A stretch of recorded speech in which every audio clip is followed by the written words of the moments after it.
টানা ৩ ম্যাচে ৩ জয়। এবার আবারও আগামীকাল শক্তিশালী একাদশ নিয়ে মাঠে নামছে চিটাগং কিংস। টানা ৩ ম্যাচে ৩ জয় নিয়ে উঠছে পোর্ট সিটির প্রতিনিধিরা। এবার সাগরিকায় নিজেদের আরও এক ঝলক দেখাতে চান উসমান ক্লার্ক, শামীম শরীফুলরা। সেক্ষেত্রে টানা ৩ জয়ের পর টানা ৩ ম্যাচ হারা খুলনার বিপক্ষে চিটাগংয়ের সম্ভাব্য একাদশ ও শক্তিমত্তা নিয়ে বিস্তারিত থাকছে প্রতিবেদনে। আগামীকাল শুরু হচ্ছে বিপিএল এর চট্টগ্রাম পর্ব। আর প্রথম দিনের দ্বিতীয় ম্যাচেই খুলনার বিপক্ষে মাঠে নামছে স্বাগতিক চিটাগং কিংস। এক হার দিয়ে বিপিএল এর শুরু করেছিল বন্দরনগরী দল চিটাগং কিংস। তবে সিলেট পর্বে বাজিমাত করেছে তারা। প্রথম ম্যাচে হারার পর টানা ৩ ম্যাচে ৩টিতেই জিতিয়েছে চিটাগং কিংস। এবার টানা চতুর্থ জয়ের জন্য নিজেদের মাঠে খুলনার বিপক্ষে মাঠে নামছে চিটাগং কিংস। সেক্ষেত্রে আগামীকালও দলটির ওপেনিংয়ে থাকবেন প্রতি ম্যাচে দারুণ করা পাকিস্তানি ব্যাটার উসমান খান। এখন পর্যন্ত ১০০ শতকের সাথে ২ অর্ধশতক হাঁকিয়েছেন তিনি।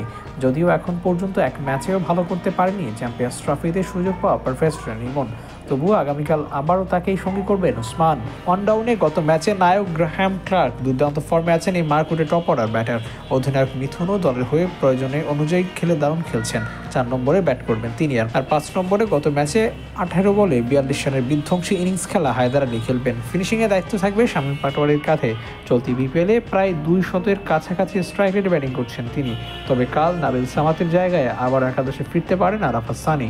পেস বোলিং অলরাউন্ডার ওয়াসিম জুনিয়রের সাথে জুটি বাঁধবেন পেসার শরীফুল ইসলাম ও খালেদ আহমেদ। হায়দার আলী আর আরাফাত সানির স্পিন সঙ্গী আলিস আল ইসলাম।